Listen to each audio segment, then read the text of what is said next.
Oh hey, how you doing? How's things? I tell you, it gets really lonely in this dungeon.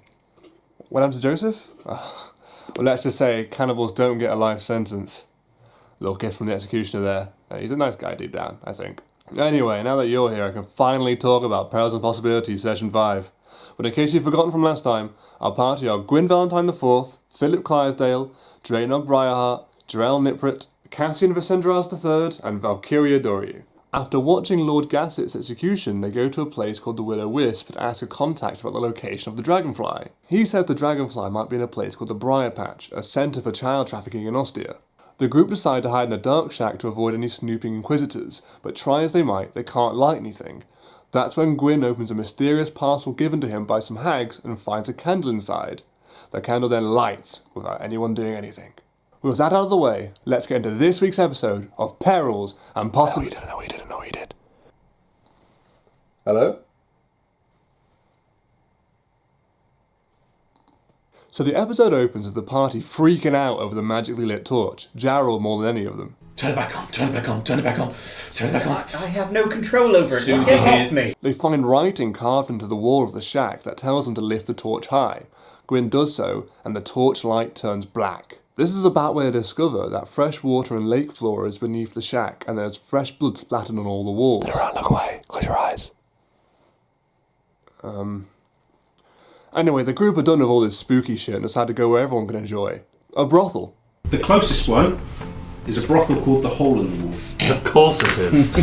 It's the game shop. So earlier, Gwyn and Jarell experienced a contested roll. So let's go over what that means here. Officially in the 2014 D&D rules, when experiencing a contested roll, the situation remains how it was before those dice were rolled, so nothing really changes. The DM felt that this was kind of vague and unclear, so to make things simpler, the players simply fight to the death. Back in the campaign, the group make it to the hole in the wall and discover that it's disguised as a butcher's. Well known as he is, Cassian pays for a private room so the group can start discussing what to do about the Briar Patch. Some good ideas are thrown around: break in and kill everyone, burn the place down, real constructive stuff. While they discuss this, Philip leaves to try and buy some food, followed by Gwyn to keep an eye on him. He does end up finding a worker and orders some food. You have different cuts of meat that have been preserved, like jerky. Oh, yeah, I'll have some jerky. Is this all on Cassian's tab? Yes. While Gwyn has his back turned just for a second to kindly buy the food instead, Philip walks off and enters someone else's room. In that room, Philip sees a shadowy figure, and as he approaches he realises that it's an old statue of an elf with no face. This discovery makes him scream, which alerts Gwyn right to the room. In that room, Gwyn sees Philip holding a man by the neck and a prostitute cowering in the corner holding out a knife right at the dwarf. Try as he might, Gwyn can't get Philip off the man in time, who then throws him at the prostitute, snapping her neck. Seeing the seriousness of the situation, Gwyn steps in to help. Using the knife that the woman has. Okay. Yeah, I'm gonna slit the throat of the man. Oh, not what I thought was going to happen. I guess help wasn't really the right word. After, I don't even know what to call it, Gwyn and Philip go back to the room where Gwyn asserts to the group that nothing happened and nobody died. The party get back to discussing what to do about the Briar Patch, which is when Val feels a hand on his shoulder, which is odd because he's right up against the wall. The fingers feel like cold knives and the voice chastises him for not making any progress.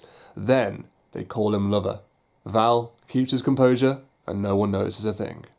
At this point, the party would rather go to a dingy tavern, so they all leave to go to a place called the Violet Drapery.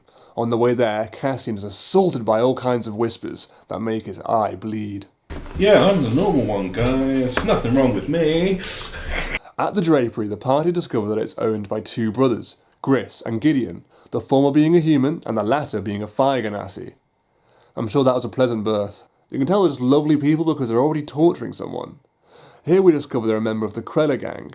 But who are the Krellers, and what's their deal? She's there, she's close. Someone there?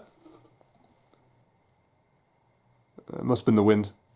I haven't dealt with them personally, but I do know they specialise in protection rackets. This could be the usual of protecting businesses, or it could be that they provide a space for business to be done. Clearly they're pillars of the community. They're not very new, and are actually a group of smaller gangs brought together by a figurehead who still leads them to this day. Who that is, I can't say because I don't know. Sorry. Back in the campaign, Philip buys loads of drinks, Jarell buys a lot of hard drugs with a plan to poison the briar patch, and Drainog offers to heal the man who's being tortured so he can be tortured some more. That's really kind of him.